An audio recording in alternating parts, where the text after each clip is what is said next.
키네 지혜투자 클럽입니다. HLB 미세 체열 도구인 렌시시 FDA 510K의 허가 관련되는 기사 한번 살펴봐 드리고요. 그 다음 댓글에서 질문하셨던 공매도 순보유 잔고 의미에 대해서 한번 답해 드리도록 하겠습니다. 그리고 계열 종목인 생명과학, 제약, 테라피틱스, 글로벌 차트론까지 살펴봐 드리도록 하겠습니다. 아침에 나왔던 이제 기사가 렌식 관련되는 부분에서 FDA의 판매 승인 획득 관련되는 이제 기사가 여러 군데에서 좀 나왔죠. 그래서 HLB 쪽에서는 이제 에임이 들어오면서 그 엔데믹 상황에서 그 이제 사업이 이제 헬스케어 관련되는 부분 업을 하기 때문에요. 여기 보면 남윤재 이분이 과거에 이제 그 FA 관련되는 부분, 그러니까 HLB는 뭐 FA 그 다음에 이제 생명과학 같은 경우는 뭐 에임 들어오고 이렇게 해서 그 코로나 기간에 이제 이 부분들의 어떤 재무구조 개선을 위해서 좀 M&A 했던 부분인데 엔데믹 상황이 되면서 그 부분이 좀 바뀌면서 사업 관련되는 부분을 좀 다르게 이제 변화를 하면서 하고 있는 부분이다. 그게 이제 HLB 헬스케어 사업부라 이렇게 보시면 됩니다. 그래서 미세 체열 도구인 렌싯 오른쪽에 보면 이제 렌시 키트라고 이제 이렇게 되어 있잖아요. 여기에서 이제 FDA로부터 의료기기 판매 승인 510K를 획득했다. 이렇게 되어 있는데요. 요거 말고도 이제 파나진의 자회사 바이오스퀘어가 의료기기 3종 FDA 제품 등록 이렇게 또 되어 있습니다. 그래서 이제 제약바이오 쪽에서는 용어라든지 이런 이해도가 있어야 되기 때문에 이런 어떤 워딩 하나하나가 이제 의미하는 바가 있기 때문에 자 무슨 말이냐면 FDA라고 하는 게 이제 F가 이제 푸드고 뒤에 있는 게 드럭이고 이제 이게 이제 어드민스트레이션 관련되는 부분인데 말 그대로 식품이라든지 의약품 그 다음에 의료기기 화장품까지 이제 이 부분들 허가 관련되는 부분을 전반적으로 다루는 게 이제 FDA죠. 근데 FDA에서 이제 이 관련되는 다루어서 나가는 워딩이 이제 세 가지가 있습니다. 우리가 보통 이제 의약품 관련되는 리보세린과 캄네주만 여기에서는 승인이라고 이제 보통을 해요. 여기는 이제 영어로 보면 이게 이제 어프루브드입니다. 그러니까 의약품은 이제 어프루브드가 이제 돼 있는데 보통 이제 FDA에서 뭘 했다라고 하면 대부분 이쪽으로 이제 인식하기 때문에 이제 이걸 악용하는 어떤 이제 국내에 뭐 이렇게 그런 것들도 한 번씩 기사가 나오잖아요. 그러니까 이게 구분을 잘 안 하는데 승인이 있고요. 그 다음에 등록도 있습니다. 아까 저기 파나진 같은 경우는 등록이라고 하잖아요. 그 다음에 이제 승인보다는 절차가 좀 덜한 요게 허가입니다. 허가. 그래서 무슨 말이냐면 510K라고 하는 말은 뭐 승인이라고 쓰기도 합니다만 엄격하게 보면 허가입니다. 그래서 영어로 보면 이제 뭐라고 이제 표현을 하냐면 요거는 이제 클리어드라고 이야기합니다. 그러니까 등록은 말 그대로 이제 뭐 레지스티드 이렇게 표현이 되거든요. 이 세 가지를 가지고 FDA 뭘 했다라고 하기 때문에 보통 우리 승인이 굉장히 어렵다는 걸 알고 있는데 나머지 허가 등록도 이제 그런 어떤 부분을 봅니다만 클래스로 보게 되면 이 위험도를 따졌을 때 클래스 1, 2, 3을 봤을 때 허가는 2 이상 정도의 부분에선 허가고 3등급 이상일 때 이제 뭔가를 해야 된다 심각하게 할 때는 이제 3등급으로 해가지고 이제 승인을 타고 요런 게 아니라 사전에 이제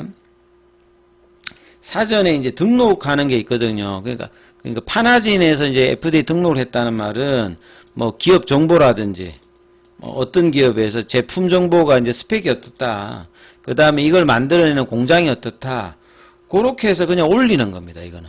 그러니까 요런 걸 알고 보시면 그런 거는 이제 의료기기 어떤 등록이라고 보시면 될 거고 레지스트리드를 한 거고 이 렌식 같은 경우에는 엄격하게 이제 구분하면 승인보다는 이제 허가다라고 보시면 됩니다. 그래서 이제 510K라고 하는 게 이제 그런 의미를 달고 있으니까 이런 것들도 알고 있으면 이해도를 좀 높인다라고 봐야 되겠죠. 그리고 이제 이 렌싯의 제조 시설을 지난 초에 이제 구축을 하고 난 다음에 국내 이제 의료기기 품질심사, 국내에서 하는 건 이제 GMP 인정이라고 하는 거죠. 그 다음에 이제 작년 11월 달에 FDA 의료기기 판매 승인 신청서, 그걸 제출했고, 이제 승인 통보를 받았는데, 여기 이제 510K니까, 어프루브드라고 이제 얘기하지 않고, 허가라고 하는 클리어드라, 그러니까 단계 한 2등급 정도, 요렇게 이제 엄격하게 보면, 요렇게 이제 이해를 하시면 되겠습니다. 그래서 이제, 표현은 이제 글로벌 시장 개척의 교두보가 될 FDA에, 저는 이제 이런 걸 이제 허가라고 하니까, 승인보다는 좀 덜, 단계가 조금 이렇게 이제 구분하시면 되는 거죠. 그래야 나중에 이제 의약품의 승인과 의료기기의 어떤 승인들이 좀 차이가 있는 부분들 이렇게 좀 이해도를 하시면 되겠고, 그러니까 여기 이제 파나진의 자회사 바이오스퀘어 같은 경우 의료기기 3종 요거는 FDA 제품 등록이죠. 제품 등록은 말 그대로 허가라든지 이런 이제 승인하고는 다르게 그냥 기업 정보하고 제품 정보하고 공장 정보를 그냥 말 그대로 올려주는 겁니다. 그래서 거기에 이제 등록 지침에 보시게 되면 미국에서 의료기기를 상용하는 걸 판다는 거잖아요. 이런 사업체 필수 업무다. 그래서 이제 모든 사업장이 매년 등록을 해야 되고, 또 업데이트도 이제 합니다.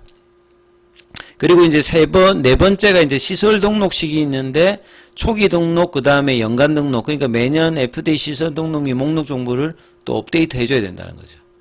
유통하고 난 다음에 시작한 지 30일 이내에는 요 시설 등록을 해줘야 된다. 이런 절차들을 알고 계시면 이제 어떻게 되는지를 알겠죠. 그래서 이 호흡기 세포 융합 바이러스 여기 이제 모든 연령에서 많이 감염을 받는데요. 감기랑 비슷해요.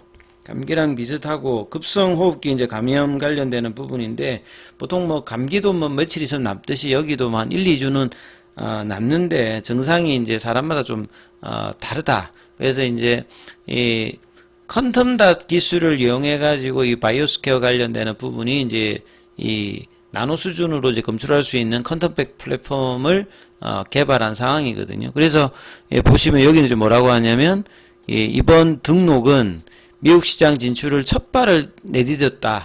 이렇게 이제 보여드리니까 여기는 등록이고 앞에 거는 허가, 조금 러프하게 얘기하면 승인이라고도 혼용을 쓰는데 엄격하게는 허가다. 그 다음 의약품 같은 경우에는 이런 말을 쓰지 않고 분명하게 그냥 승인이다. 이렇게 구분을 합니다. 용어 자체가 다 다르니까요. 이렇게 알고 계시면 될 것 같고.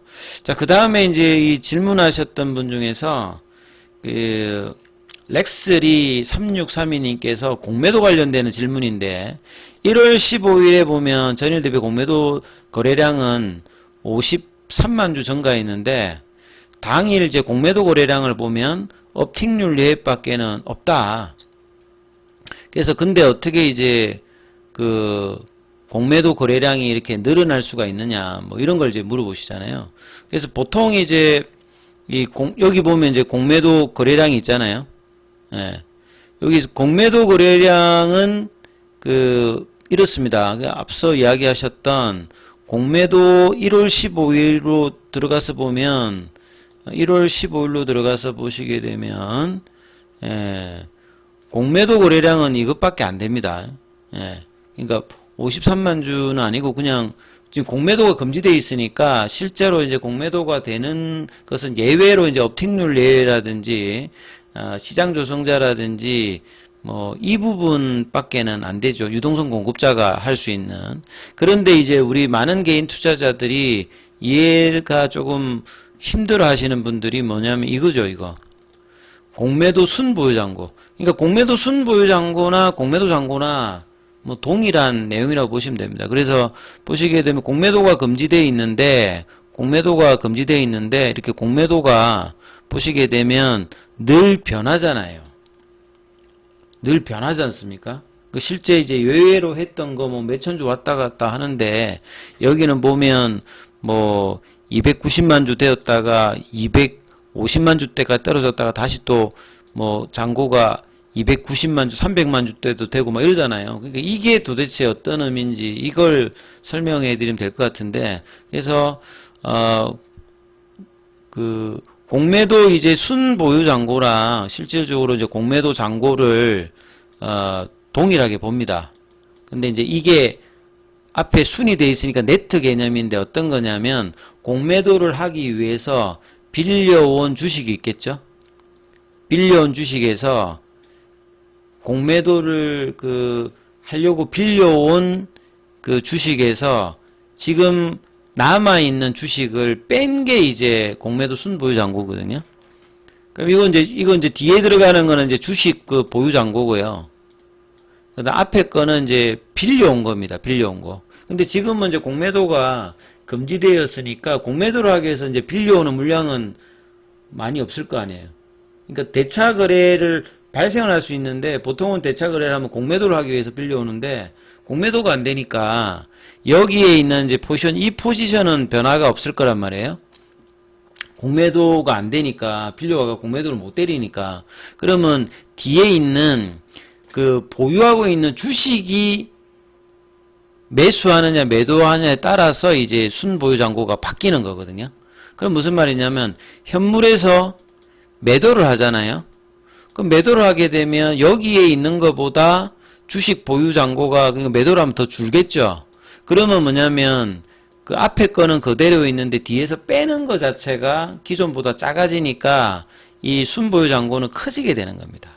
그러면 무슨 말이냐면 1월 10일에 이제 뭐 250만 주 이렇게 하다가 1월 14일 이후에 이제 그 다음 날에 개보번봉이 나왔지 않습니까? 개보번봉이 나왔을 때 프로그램하고 외국계가 막 매도를 막 쳤잖아요. 100만 주 넘게. 그러면 현물에서 이제 매도를 때린 거거든요.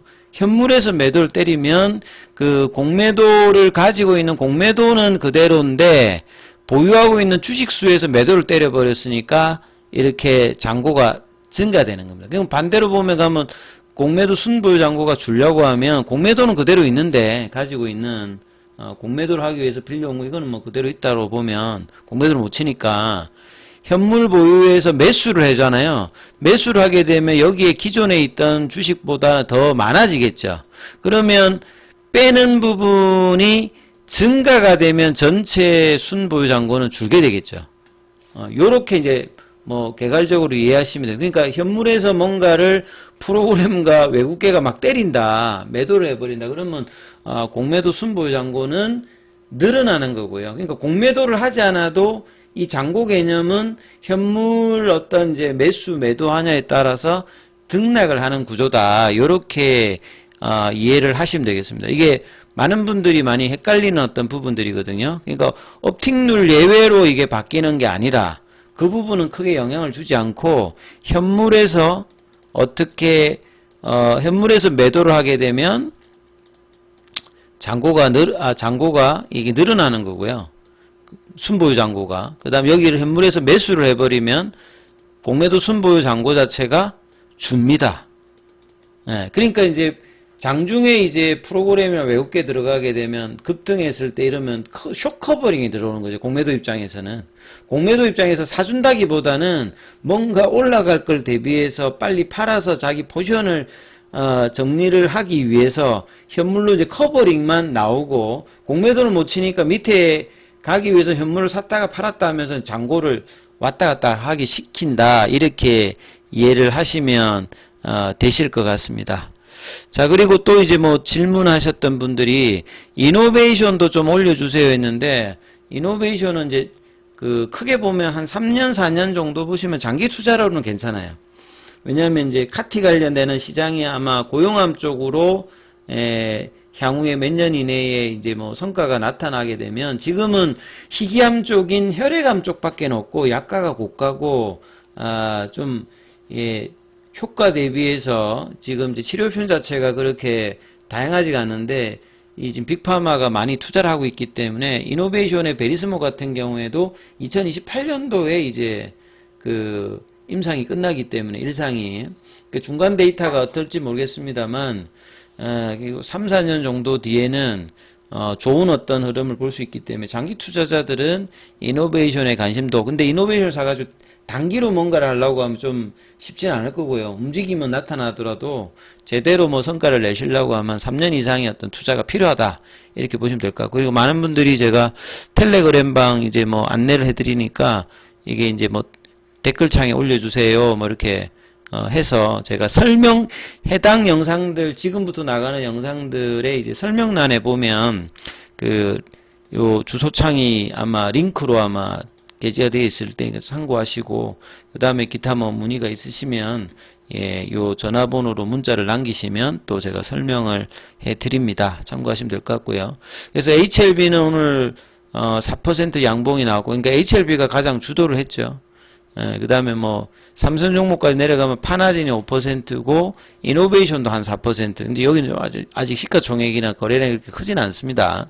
그리고 이제 뭐 생명과학 같은 경우에도 다 똑같습니다. 이틀 조정에 양봉이 나와서 이게 지난주 이제 금요일에 시가 부분까지 이제 올려놨다는 부분. 그 다음에 제약 같은 경우에도 이 볼린저 밴드 상단을 돌파할 수 있는, 그리고 지난주 수요일 나왔던 27,500원대의 부분에 붙일 수 있는 거래량이 증가되는 모습을 대부분 보였고, 가장 강했던, 그러니까 10월달 저점 대비해서 거의 80%까지 올랐던 테라피틱스는 최소한 이제 12,000원 위로는 올려놔야 되거든요. 그래서 이 흐름을 이번 주까지 만들어지면 다시 테라피틱스가 강한 위치로 가고, 강한 위치로 간다는 말은 2만원대까지 이제 갈 수 있는 흐름을 만드는 자리가 이제 이 12,000원권대거든요.